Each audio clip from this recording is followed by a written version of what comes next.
Good morning girls. बेटा कल मैंने आपको दर्पण के जो प्रतिबिंब बनाने के नियम हैं वो समझाए थे। आज हम इस चैप्टर का जो डेरिवेशन है यू वी और एफ में संबंध, वो डेरिवेशन आपको कराऊंगी।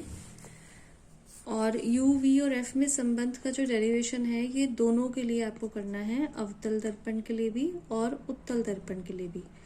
एक दर्पण का आपको मैं एक्सप्लेन कर देती हूँ, दूसरे दर्पण के लिए सेम आपको करना है, ठीक है। तो सबसे पहले मैं डायग्राम एक्सप्लेन करती हूँ, फिर उसके बाद मैं डायग्राम में आपको बताऊंगी कि U क्या होता है, V क्या होता है और F क्या होता है।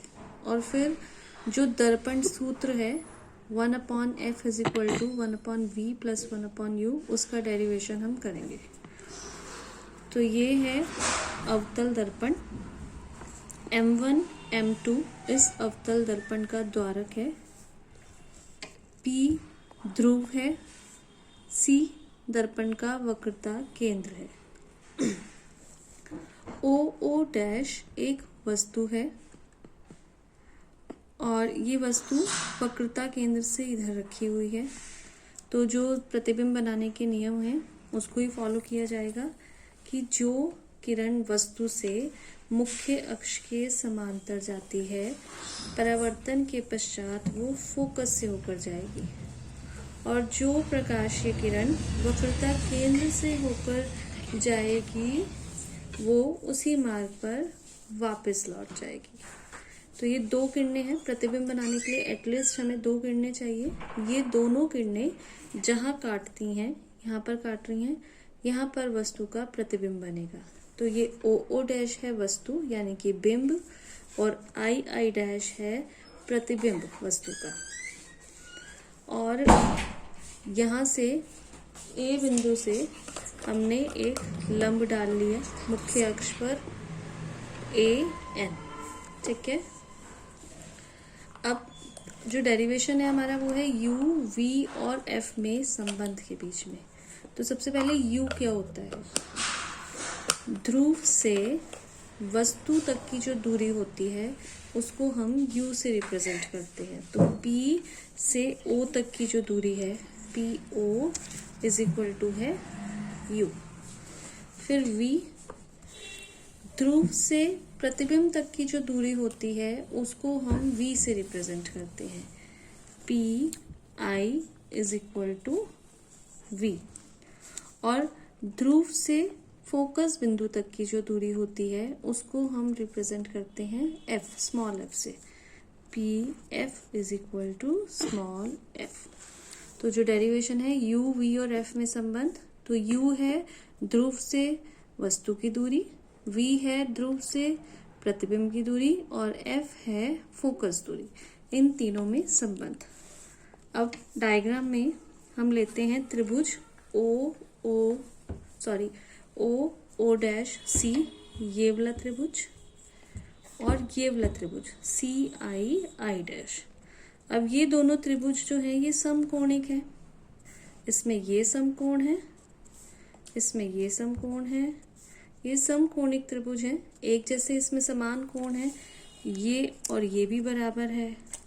तो समकोणिक त्रिभुज में OO' upon II' = OC upon IC। ये हमने ये वाला और ये वाला त्रिभुज लिया, ये बन गई इक्वेशन नंबर 1। सेम तरीके से अब हम दूसरे त्रिभुज लेंगे। एक तो ये वाला त्रिभुज लेंगे ANF, ये त्रिभुज, और एक ये IFI'। तो ये दोनों त्रिभुज भी कैसे हैं? ये दोनों त्रिभुज भी समकोणिक हैं। तो इसमें भी हम इसी तरीके से ले लेंगे NA अपॉन II', NA है ये, II' है ये, = NF ये है अपॉन FI। तो ये दो इक्वेशंस हमने बनाई। पर हम यहाँ देख रहे हैं इस डायग्राम में कि ये जो NA है, जो हमने लंब डाला था, ये किसके बराबर है? OO' के, Na और ओ डैश बराबर है, तो इसलिए ये जो इक्वेशन है यहाँ Na की जगह हम ओ डैश कर देंगे। तो फर्स्ट इक्वेशन है O dash upon I dash is equal to CO upon IC, और सेकंड इक्वेशन है Na upon I dash is equal to NF upon FI, but Na जो है वो ओ डैश के इक्वल है, तो Na की जगह ओ डैश रख देते हैं। ये बन गई इक्वेशन नंबर 2। तो हम जब दोनों इक्वेशंस को कंपेयर करते हैं, दोनों इक्वेशंस में लेफ्ट साइड पे O dash upon I dash है, तो दोनों के जो राइट साइड है उनको हम इक्वल लिख देते हैं। CO upon IC is equal to NF upon FI। पर इस डायग्राम में देख के आपको पता चलेगा कि ये जो N पॉइंट है जो हमने लंब डाला है, ये एक्चुअल में कहाँ है, ये ध्रुव के बिल्कुल पास है, बहुत निकट है, तो इसीलिए NF को हम PF भी लिख सकते हैं।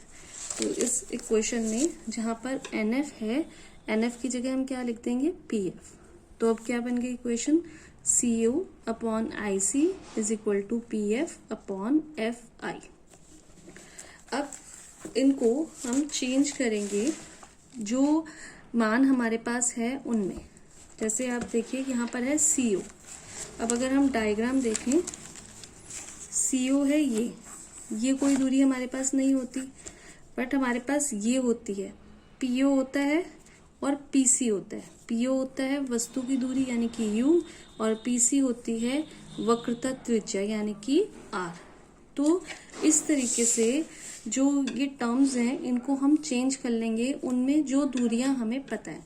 जैसे CO को हम लिख सकते हैं PO माइनस PC, IC को लिख सकते हैं PC माइनस PI, PF ये होती है फोकस दूरी, इसको चेंज करने की जरूरत नहीं है, इसको एज इट इज रहने देते हैं, और अपॉन में FI को लिखेंगे PI माइनस PF। अब इन सब दूरियों के मान रखेंगे चिन्ह के साथ, साइन के साथ। चिन्ह परिपाटी मैंने आपको कल बताई थी कि जो दूरियां लेफ्ट साइड पे होती हैं उसके लिए माइनस का साइन आता है, जो राइट साइड में होती हैं उनके लिए प्लस का साइन आता है। जो ऊपर की तरफ होती हैं वो प्लस के साइन के साथ, और जो नीचे की तरफ होती हैं वो माइनस के साइन के साथ। तो PO जो है ये है ध्रुव से वस्तु की दूरी। वस्तु हमेशा दर्पण के लेफ्ट साइड पे रखी जाती है, इसलिए PO का मान रखेंगे माइनस U, फिर माइनस का साइन। PC जो अवतल दर्पण की वक्रता त्रिज्या है वो माइनस R होती है, माइनस R। PF अवतल दर्पण की फोकस दूरी माइनस F होती है, माइनस F।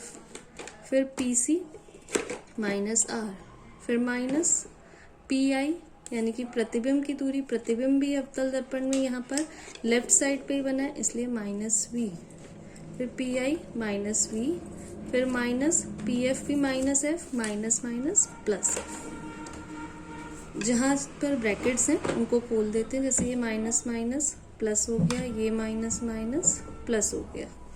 आपको पता है कि R जो है वक्रता त्रिज्या जो होती है वो किसके बराबर होती है, फोकस दूरी के दुगने के बराबर होती है।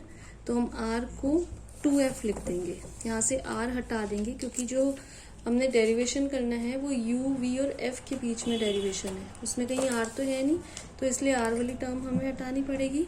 R वाली टर्म हम हटा देते हैं, तो माइनस U, R की जगह 2F, माइनस माइनस हो गया plus, minus U plus 2F upon, फिर माइनस R की जगह 2F, फिर माइनस माइनस प्लस V, फिर is equal to minus F minus V plus F। इसको हम क्रॉस कर देंगे, क्रॉस मल्टीप्लिकेशन करने पर ये minus V plus F minus U plus 2F से मल्टीप्लाई करेगा, और माइनस F जो है माइनस 2F प्लस V से मल्टीप्लाई करेगा।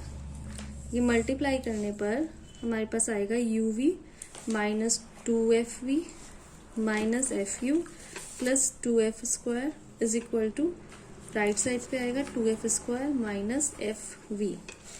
2F स्क्वायर प्लस का इधर दोनों कैंसिल आउट हो जाएंगे, तो बचा क्या हमारे पास, UV माइनस 2FV है, ये इधर माइनस FV है, उधर जाएगा तो ये प्लस का हो गया, माइनस प्लस माइनस, माइनस का FV माइनस का FU is equal to 0। F वाली जो टर्म्स हैं उसको एक तरफ रहने देते हैं, बिना एफ वाली दूसरी साइड ले जाते हैं। तो ये एफ वी और एफ यू जो माइनस का है ये प्लस का बन जाएगा, F U plus F V is equal to U V. और इस पूरी इक्वेशन को हम यू वी एफ से डिवाइड कर देते हैं, तो हमारे पास रिजल्ट आएगा 1/f is equal to 1/v plus 1/u। तो ये है रिलेशन यू वी और एफ में दर्पण के लिए। इसको दर्पण सूत्र भी कहा जाता है। चाहे अवतल दर्पण के लिए हम करें, चाहे उत्तल दर्पण के लिए करें, रिजल्ट यही आता है। आपने जब 10th क्लास में ये चैप्टर किया था, लाइट वाला चैप्टर, तो इस फॉर्मूले का डेरिवेशन आपके कोर्स में नहीं था, सिंपली आपको रिजल्ट याद रखना था। तो अब ये डेरिवेशन आपके कोर्स में है, इस तरीके से आप इसका डेरिवेशन करेंगे। जैसे मैंने आपको अवतल का कराया है उसी तरीके से आप उत्तल का भी करेंगे और अपने नोट्स में दोनों करेंगे, ठीक है। अब नेक्स्ट टॉपिक जो है वो है संयुग्मी फोकस या संयुग्मी बिंदु। तो ऐसे दो बिंदुओं को संयुग्मी फोकस कहा जाता है कि जिसमें एक बिंदु पर जो वस्तु का प्रतिबिंब होता है वो दूसरे बिंदु पर बनता है। जैसे अगर हम इस डायग्राम में ही देखें, ये वस्तु है, इसका प्रतिबिंब बना यहाँ पर। अगर हम इंटरचेंज कर दे वस्तु की पोजीशन, तो प्रतिबिंब की पोजीशन भी क्या हो जाएगी, चेंज हो जाएगी। वस्तु को हम यहाँ रख दें, तो इसका अगर वस्तु को हम यहाँ रख दें तो प्रतिबिंब कहाँ बनेगा, यहाँ पर। तो ऐसे बिंदुओं को क्या कहा जाता है, संयुग्मी बिंदु या संयुग्मी फोकस। पर ये जो संयुग्मी फोकस है ये सिर्फ अवतल दर्पण में ही पॉसिबल है, क्योंकि इसमें जो प्रतिबिंब है ये वास्तविक बना। उत्तल दर्पण में जो प्रतिबिंब होता है वो पीछे बनता है, मतलब आभासी बनता है। तो आभासी है, हम वस्तु को तो प्रतिबिंब की जगह रख ही नहीं सकते। तो इसीलिए जो संयुग्मी फोकस होता है वो सिर्फ किस में पॉसिबल है, अवतल दर्पण में ही पॉसिबल है, उत्तल दर्पण में पॉसिबल नहीं है, ठीक है। नेक्स्ट टॉपिक है रेखीय आवर्धन। ये भी आप पहले कर चुके हैं। प्रतिबिंब की लंबाई और वस्तु की लंबाई के अनुपात को रेखीय आवर्धन कहते हैं और इसको हम रिप्रेजेंट करते हैं एम से, मैग्निफिकेशन।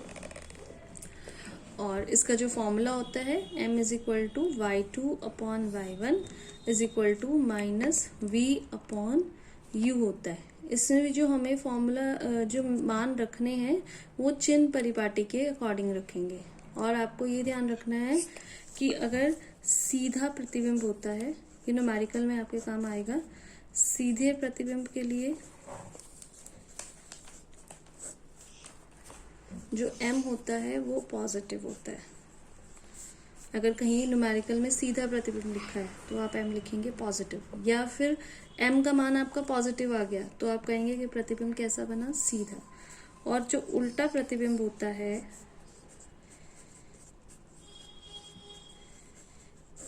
इसके लिए m होता है नेगेटिव, इसे आप ध्यान रखेंगे। सीधे प्रतिबिंब के लिए m पॉजिटिव और उल्टे प्रतिबिंब के लिए m नेगेटिव।